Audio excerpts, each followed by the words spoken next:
Shalom to everyone. Can I have your attention, please? We would like to begin this webinar. Erev Tov, good evening to Dr. Nir Tsuk and our participants in Israel, and good day to all our participants all over Canada. I'm Dina Wachtel, and on behalf of my co-host, Ayala Davis, and our colleagues here at the Canadian Friends of Hebrew University, it is our pleasure to welcome you all to this webinar, The Language of Innovation in Time of Crisis. Our presenter will speak for about half an hour, and then we will open the floor to Q&A. For those of you who are less familiar with Zoom, to ask a question, you may either wave to us by clicking on the digital hand at the bottom of your screen, or type your question at the Q&A box, and our panelists will see it. Please remember that once we call on your name to ask your question, you need to unmute your mic manually. Now it is my pleasure to invite our National Chair of the Board, Monet Malevsky, to introduce our esteemed speaker. Monet?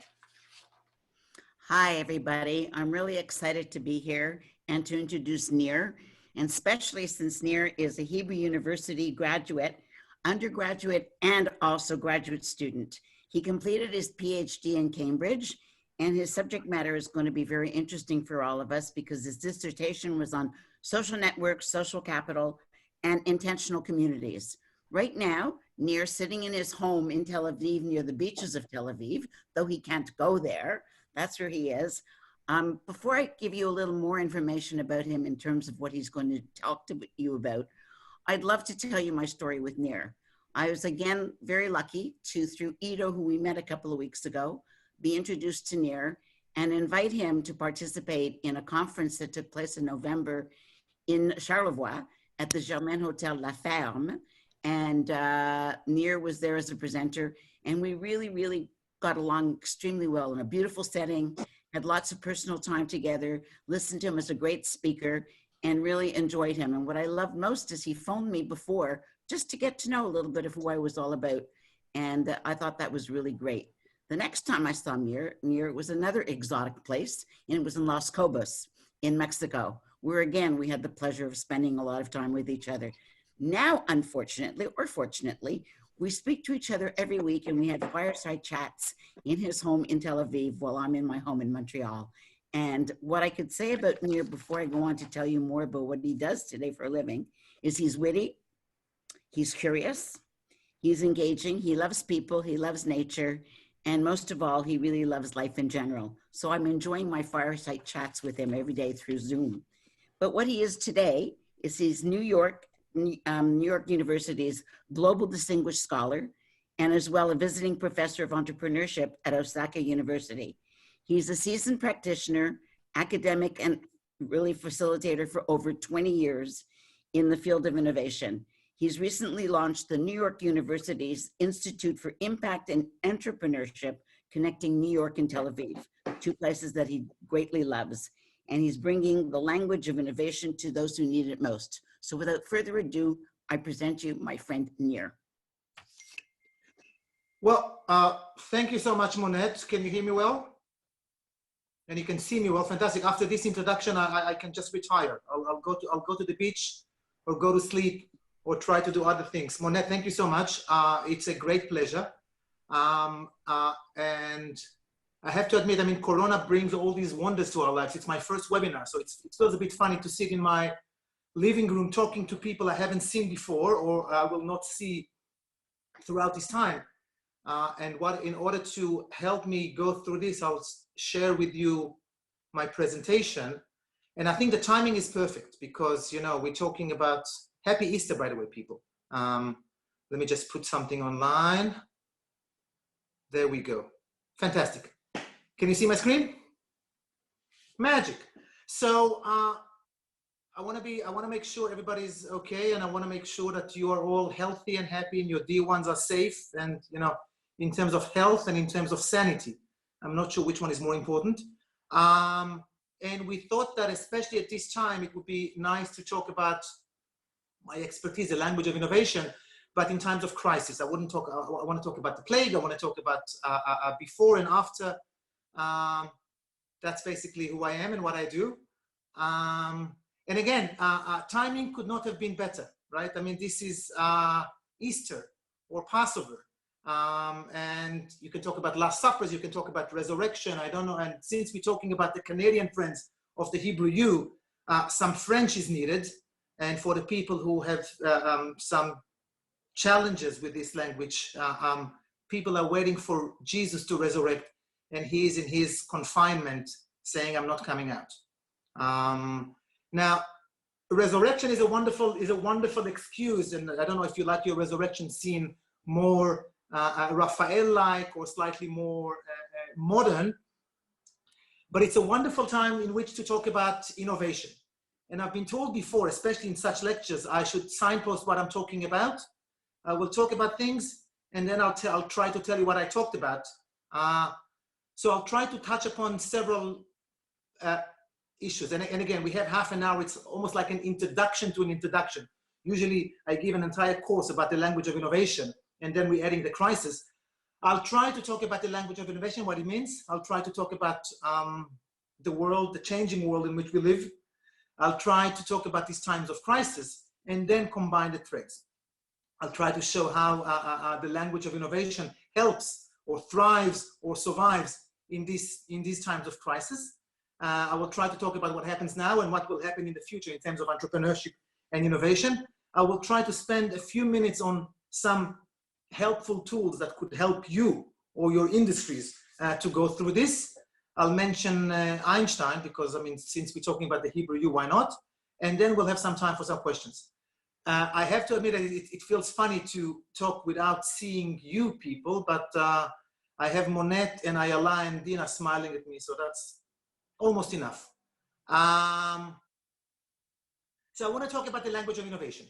And you know, and to a certain extent, entrepreneurship and innovation are the flavors of the month in the last almost 2 decades, right? Everybody's talking about entrepreneurship and innovation, but the way I see it, and I've been in the field for something like 20 years, it's not a topic, it's not a field, it's not a subject. I think it's a mindset or a culture. And the reason I launched my institute at NYU is because my feeling is that these topics should be taught differently. I don't know what's your experience in that, but usually when people talk about entrepreneurship or teach it, it's at business schools and they talk about high tech and startups. I would like to say that this is relevant to all of us, and you and your mothers. I think my mother is in line here as well. We'll talk about her later as a good Jewish boy over Passover. But your mothers should talk about innovation and know something about it. Your kids. And the whole thing is very important because the language of innovation is as crucial today as many other languages.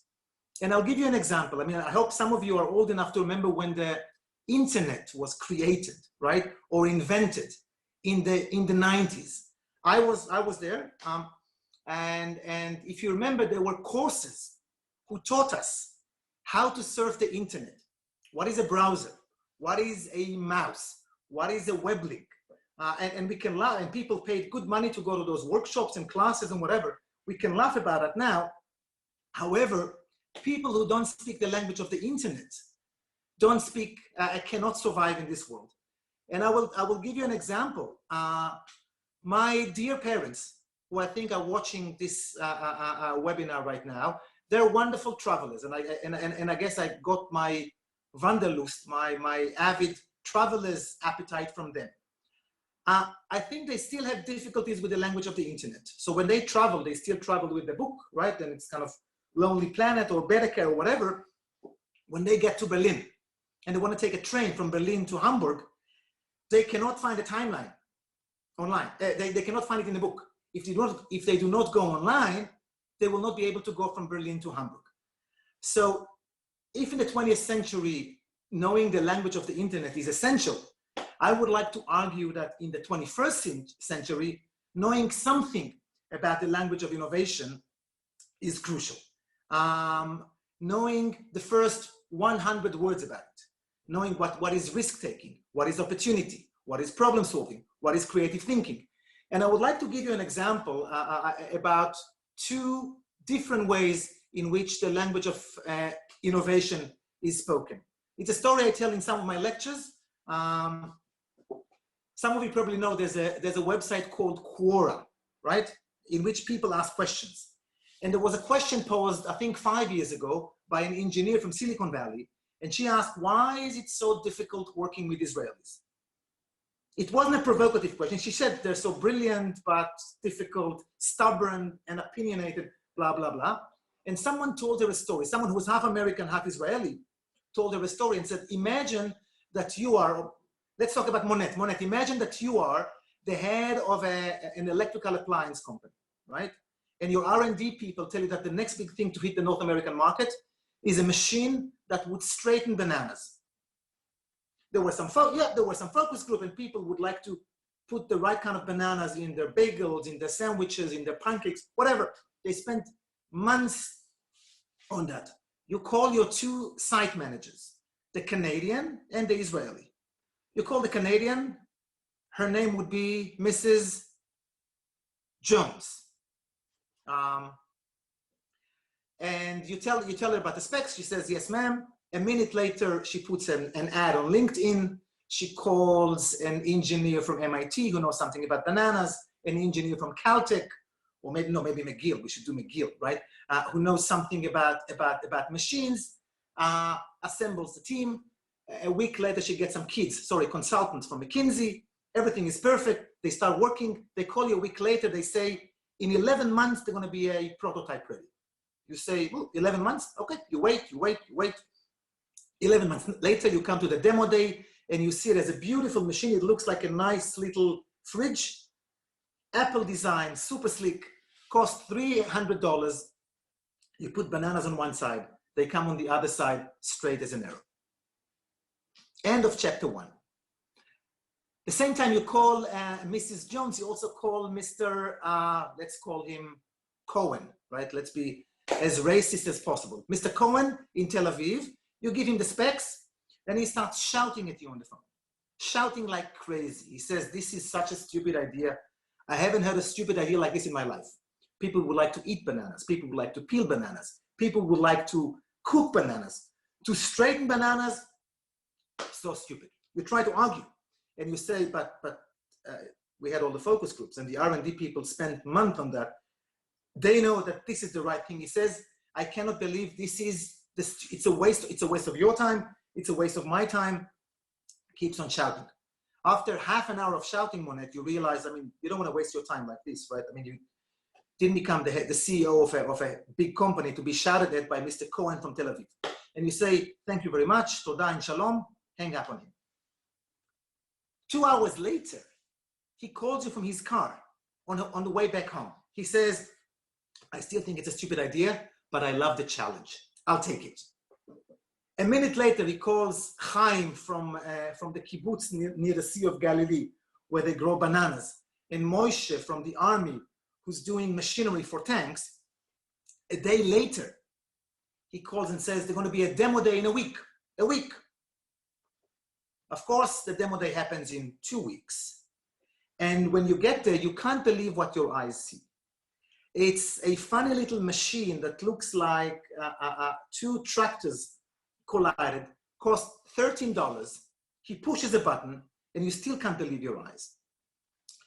He put the bananas in. 75% of them come out straight as an arrow. 20% are being burnt on spot. There's a heavy smell of burnt bananas in the room. And 5% completely disappear, evaporate. They go to the island to which all the lost pens or socks are coming. When you ask Mr. Cohen, what's going on?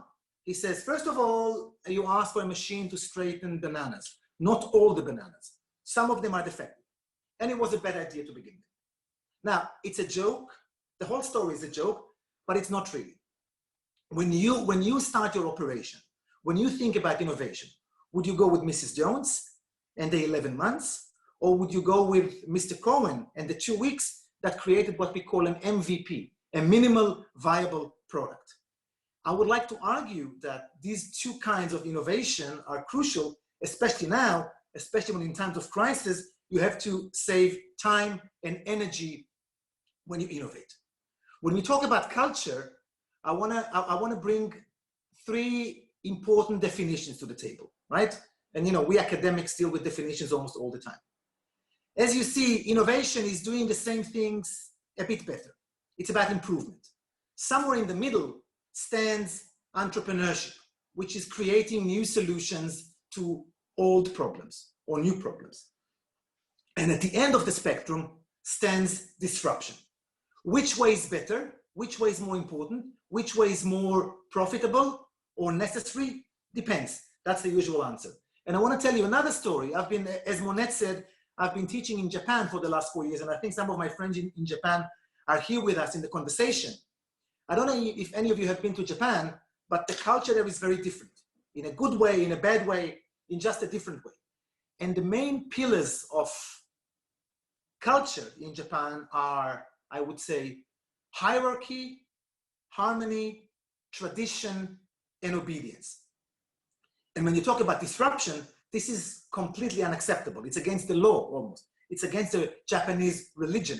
How do you talk about disruption in a place which sanctifies hierarchy, harmony, tradition, and obedience? They do entrepreneurship in a very different way. Startups could not exist in Japan, culturally, almost. Because if you would come to your boss and you'd say, I have a new way to think about, to rethink healthcare, or to reimagine education, it's against hierarchy, against harmony, against obedience, against all that. However, they do entrepreneurship in-house. So no startups, but Toshiba or Toyota would have huge entrepreneurship departments. Is it better? Is it worse? Depends. I usually give the example of Tesla, right? Tesla could have never been invented in Japan. However, when Tesla is there, Toyota will take all the parts and bring it to perfection in an incremental way, in an intrapreneurial way. This is something we do in Japan. I think you will not be able to read most of the text other than my name and the name of the workshop. We basically teach Japanese students to make mistakes. We teach Japanese students to fail fast. We create a sandbox in which we tell them, this is not the real world. Let's play a bit and see what happens. And basically, we tell them that's the story. That's part of the story. You try and you fail, and you try and you fail and you succeed. The importance of trial and error, the importance of mistake is crucial to the field of entrepreneurship. Sometimes people say, sometimes I won, sometimes I learn.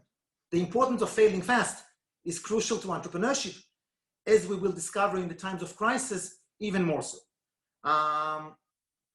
And I think that, especially for our little conversation now, and again, it's an introduction of an introduction. For each one of those slides, I can spend half an hour. There are two kinds of entrepreneurship. One kind of entrepreneurs is creating his or her own entity and do it outside. Other ones, which are slightly, I think, more important, the older I get and the more time I spend in the entrepreneurship pieces, the intrapreneurs who are doing it inside existing organizations are almost more important than the other ones. And to a certain extent, what we are doing, the Canadian Friends of the HUJI are trying to change the way we do academia. This webinar is a wonderful example. What we do at the Institute for Impact and Entrepreneurship at NYU is trying to change academia from the inside. And the whole thing is about the tension between continuity and change, inside and outside. Another important thing, as we said, is looking at problems and not at solutions. And again, I go through all these things very briefly. And the last thing I would like to mention when we talk about entrepreneurship is the art of combinations, right? Putting two things which are not connected in order to create new ones. The last thing, which is relevant, especially now, would be talking about hopes and not talking about fears. Looking at the bright side and not looking at the anxieties, especially now, and we will talk about it in a minute. And we have to admit that even before Corona came to visit us, this world is becoming stranger by the minute. This is I hope my sense of humor is not too crazy. This is a real sign that stands outside of a high school in Minnesota. And for the people who don't get it, this is not the way you spell excellence, right? Excellence is spelled somewhat differently. So when you see this kind of a sign outside of a high school in Minnesota, you realize we have a bit of a problem. Something doesn't work here because of who knows what. Another problem is this. You probably know Maslow's pyramid of needs, right? Physiological, psychological, belonging, blah, blah, blah. And a joker, someone clever or witty or just with ADHD, added 2 layers underneath. You can't do all this without Wi-Fi. You cannot do Wi-Fi without battery. This is the world in which we're living. We're still not sure what the internet, where the internet revolution will take us to, but time will tell. And the last change, at least before Corona, is this. I don't know how many of you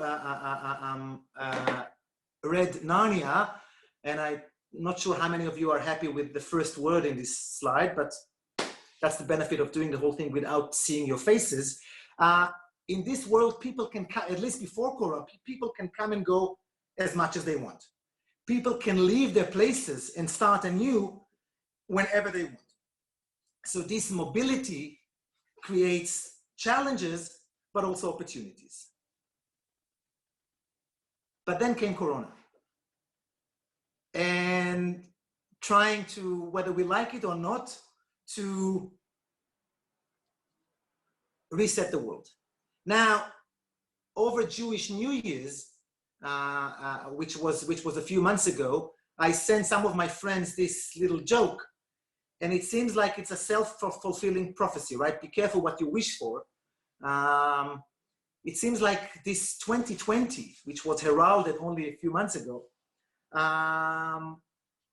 creates a very interesting times, as the Chinese blessing says.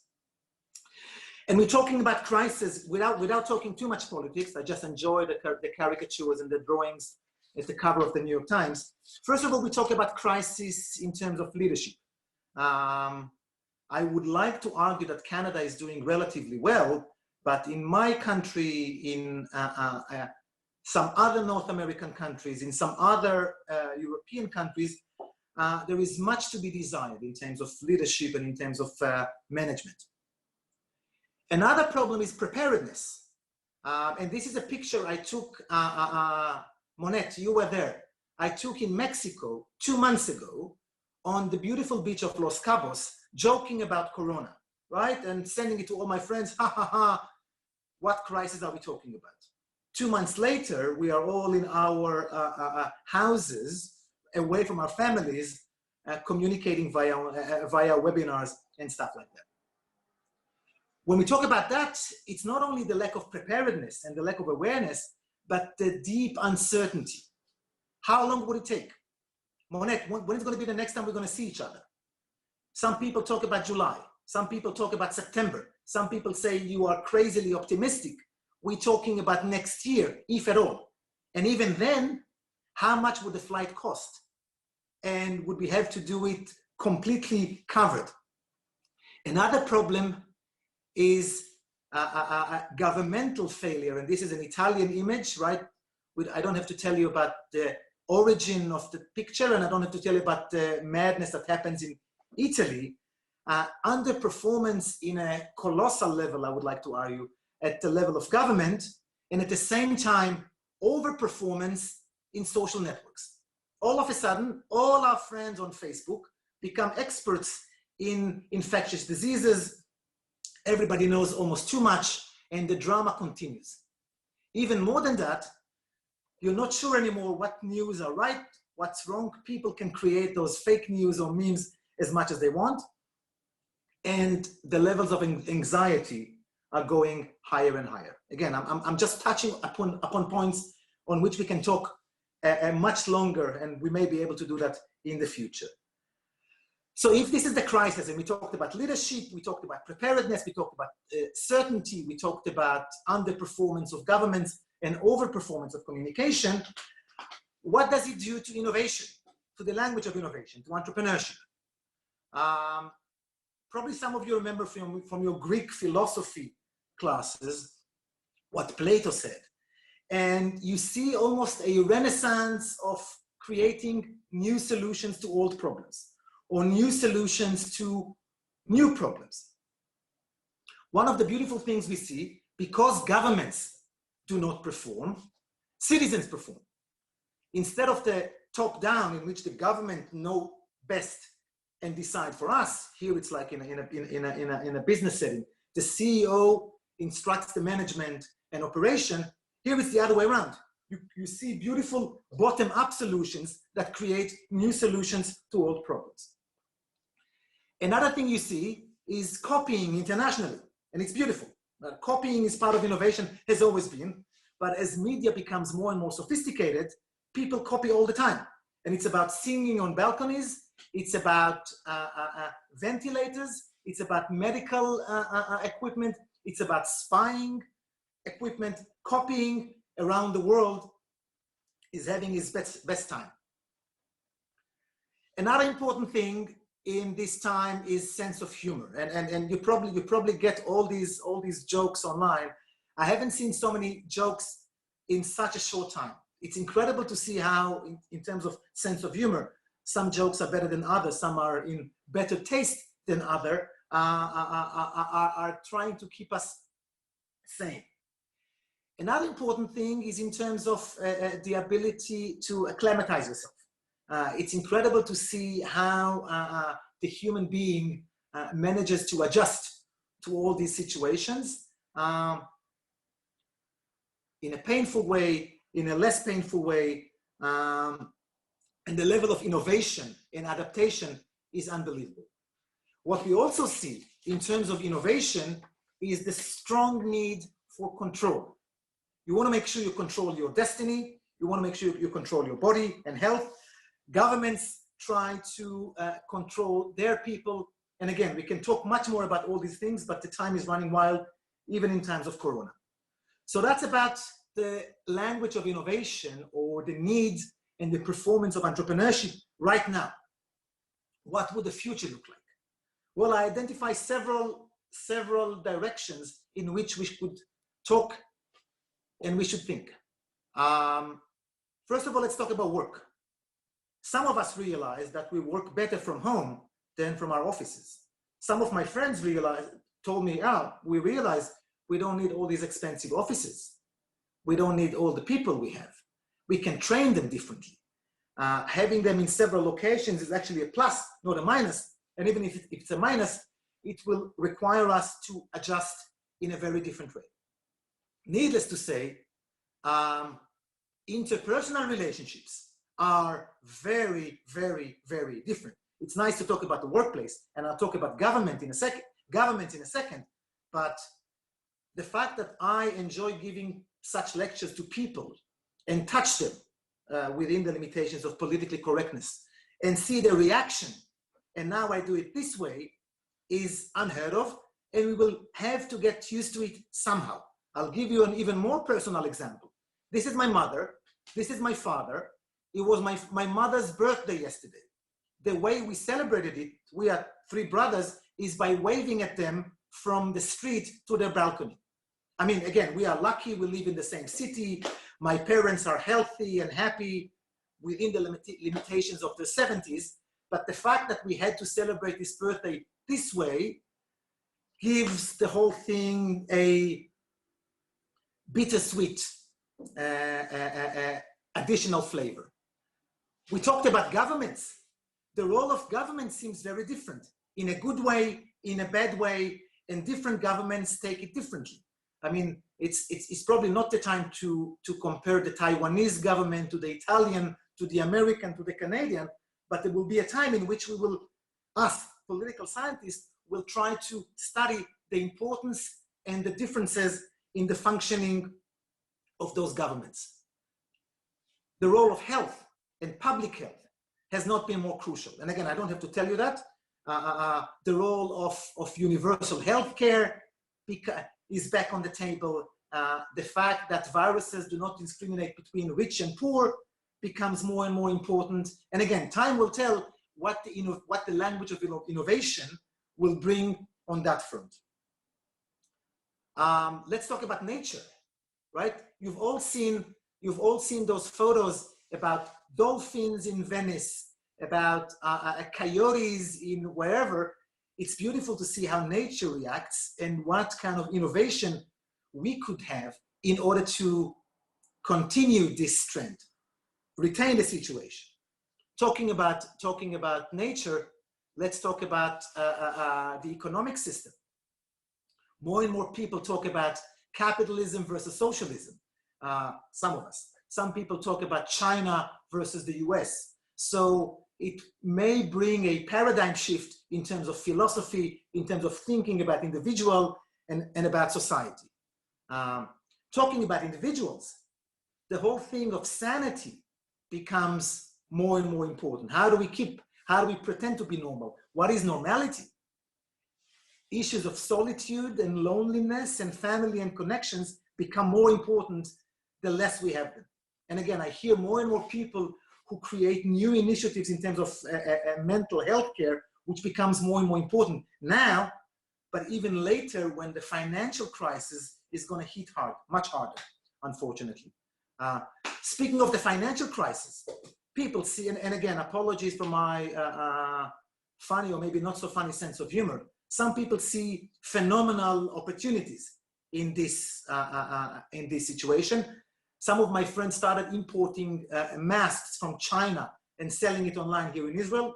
Some of my friends are now printing ventilators in the US in a new way in 3D printers. And I think this is only the beginning. The last question about these trends is, what would the cultural world say about this time? I bought this book ages ago. It's been lying behind me on the shelf for years. I felt that this is the perfect time to read about guns, germs, and steel, and to see how they shaped other societies. I'm curious to see what historians, philosophers, anthropologists will say about our time in a decade or a century. I want to end up by saying or sharing with you 3 quick observations. One thing, and you realize that around you, and when I talk to some of the entrepreneurs I work with before this lecture, I realized it's the best time to create coalitions. You see, coalitions are emerging. The combination of the business sector, the social sector, governments, media, academia. Now, because of the urgency, more and more people are willing to collaborate. And as we know, bringing people together from different disciplines is a fantastic way to create innovation, entrepreneurship, and disruption. Another one is to say something about the connection between wars and entrepreneurship. As you know, if we talked about necessity, wars have been incredible pushers of innovation. First World War, Second World War, all these places created a plethora of need, but also brought more and more resources to the innovative sector. Time will tell what would be the actual result. We will probably need to meet here in a year's time to talk about the implications or the ramifications. Now, I've been told once that you cannot have a presentation without having at least one graph. So let's talk about the implications of this crisis on coffee consumptions, shavings, as you see for yourself. I don't know how many of you saw the invitation. In the invitation, I look very different. The whole thing of this happened just in the last 2 months or so. What is the end of it? Time will tell. Some people told me it looks like Karl Marx, which I think, is that a compliment or not? Some people said I look like George Clooney, which some people said I finally look like a man. Whatever. In terms of tools, 2 tools, I will touch upon it and we can talk about it later. Feel free to contact me later. 2 tools with which I love to manage innovation: personal innovation, professional innovation, business innovation, social innovation, is a design thinking process created by the Stanford d.school. Don't worry, I see Monet taking photos of the screen. How lovely of you. We can share the presentation. For only $9.99, for Canadian friends of the HUJI, well, we have to make some money, right? This webinar is free. And for no, so one, jokes aside, one thing is this way of thinking about innovation. And again, we can talk about it later or never. The problem with this, asking people what they need, sometimes people don't know what they need. And you don't need Henry Ford in order to do that. Another very helpful way to think about innovation or creativity or entrepreneurship or disruption is this lean canvas, which forces you to put the whole process on one sheet, asking you, what is the problem? What are the existing solutions? What is your new solution? How do you measure it? Why you are the best one to do it? How do you reach your clients? Who are your clients? What is the cost structure? And how do you bring money? You can put almost everything in your life into this page. We can talk about the webinar series of the Canadian Friends of the Hebrew University in terms of problem, solution, key metrics, unique value proposition, etc., etc., etc., etc. When I launched, before I launched my Entrepreneurship Institute at NYU, I did that. So when you ask yourself, what did I get out of this talk, other than some lame jokes and seeing people and books behind them, one tool is the design thinking process. The other one is the lean canvas. And because we're running out of time, I want to recap. We talked about the wonderful opportunity, right? Lemons and lemonade, Easter, Passover, Corona, spring, whatever you want to talk about. We talked about the wonderful timing. I can't think of a better time to talk about resurrection than to talk about entrepreneurship and innovation than during the holiday of resurrection. I gave you a snippet introduction to the language of innovation. I tried to examine some trend in this changing world, which I think are more interesting than others. I tried to talk about the crisis in terms of government, leadership, personal space, and all that stuff. I tried to combine the two threads, the language of innovation and the crisis. I tried to give some observations, some predictions. Again, everything is almost too short about what happens right now and about what will happen in the future. And again, we may want to meet here again to talk about all these things in depth. I talked about work. I didn't talk about the flying industry. I didn't talk about tourism. I didn't talk deeper about education. Huge. We discussed some tools. And I guess we cannot do anything related to the HUJI without having a little Einstein slide. And for the people whose Hebrew is as challenged as their French, it says a relatively happy holiday, right? A somewhat happy holiday. That's basically it. That's what I was allowed to say in that in these 30 minutes. And I have some beautiful police women who, talented police women who look at me and make sure I will stay in time. If you want to be in touch, I want to show you this second graph for this talk, which forces you to look at reality in a different way. And on top of it, you'll see my email address. And if you want to continue this conversation privately, or maybe even in person one day, as we say in the mafia, you know how to find me. Thank you very much. Thank you very much, Dr. Tsuk, for taking the time to present a thoughtful, thought-provoking, and informative presentation. We really enjoyed it. If anyone has any questions, now would be the time. Please remember that once we call your name, you need to unmute yourself, unmute the mic manually. I want to throw in a question, Dr. Tsuk. You talked about the world post-coronavirus. How do you see the academic world in that respect? What's your vision? Well, there's some hopes and there's some kind of more realistic thoughts. First of all, what we're doing now is becoming the mainstream academia, which haven't been done before. I want to say two things. First of all, I think academia is one of the most important institutions in society, right? At the same time, academia is one of the most conservative, and I should be careful, right? I should not throw stones when I read in this or any other metaphor. I think academia is one of the most conservative institutions in our society. I think that even the names dean and rector and all, this is medieval Europe, right? I think academia should change. I think now the push has finally come. If you think about academia, Dina, I think universities are probably the richest institutions in our society. First of all, they have the best real estate, right? In Canada, in Tel Aviv, in New York, in Jerusalem. They have enough money. They always need more. That's why the friends of, Canadian friends of, right, are needed. But for research and from government and tuition fees, they have enough knowledge and expertise. And the most crazy resource we get, academics, are every year we have thousands of students come to us and say, take our time and our brains and do with it almost whatever you want. To use it to train only political scientists or lawyers or engineers is a crime against humanity.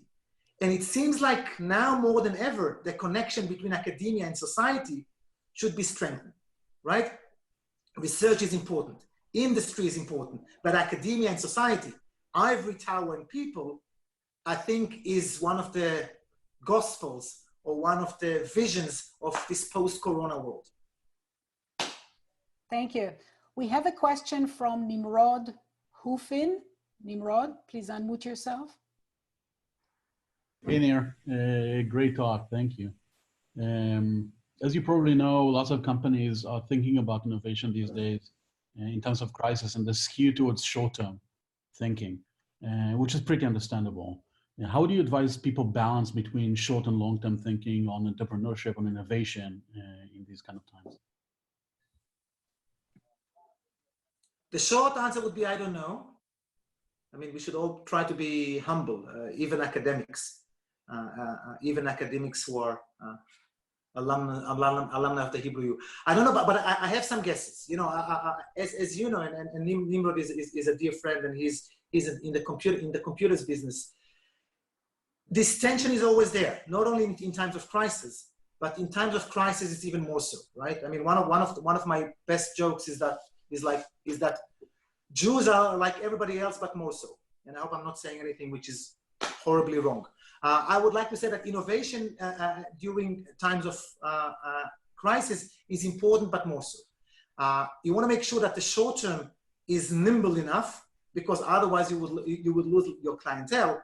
But in some of the companies I work with, they have many people who are doing crisis management, but something like at least 10% of the management is thinking short term, is thinking about locations, is thinking about different products, is thinking about different markets. So to say what is the right balance, I don't know. What is the right balance in your household, Nimrod, between saving and spending?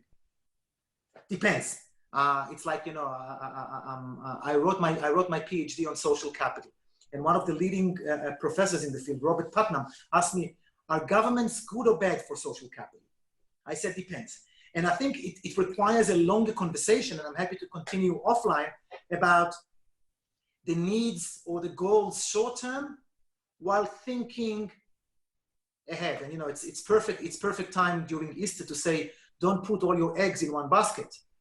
The trick is to find for each company or each household or each human being, because we are dealing with the same kind of innovation and the same kind of crisis management. I think about my career in light of Corona, right? And short-term is important, and yet long-term. On the other hand, you remember what John Maynard Keynes said, especially relevant during times of Corona. In the long term, we are all dead.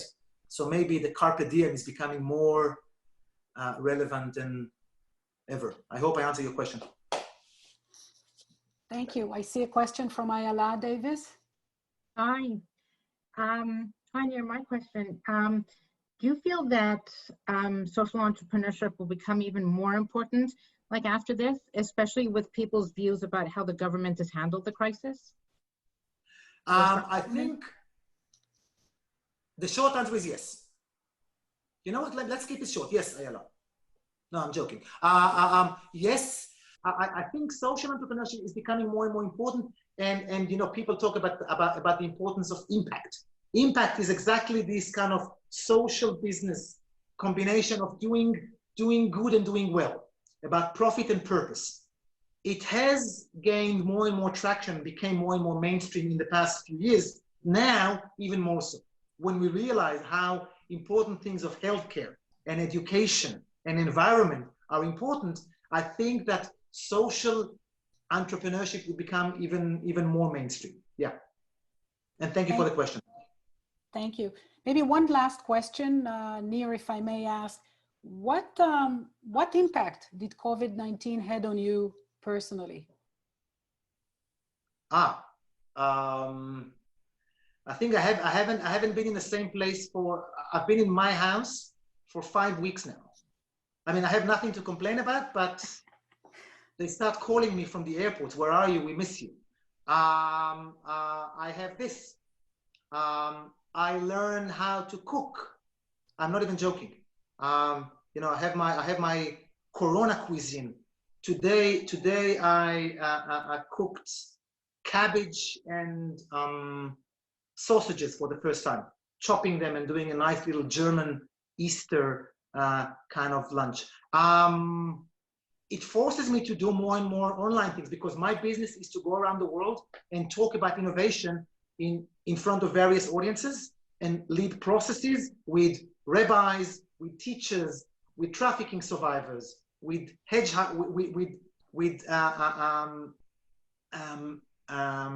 with high-tech investors and all that stuff. Now I cannot do that, and I start to do this online process. Is it better or worse? It doesn't really matter. It's reality, and I think we will continue in this dual reality of online in the foreseeable future. Do I miss traveling? Yes. Does staying in the same place helps my ADHD? No. Does it help my OCD? Yes. All my shirts are now according to color and jackets and underwear. Next project is the book. So please, the books. So please don't stop the lockdown too early. On our next call, we're going to have color-coded books behind me. Well, it's getting late in Israel, so I won't hold you off, Dr. Nir Tsuk. Thank you so much. I want to wish you good night, and to all our participants in Canada, have a wonderful day. Goodbye. Stay healthy. Thank you. Shalom. Shalom.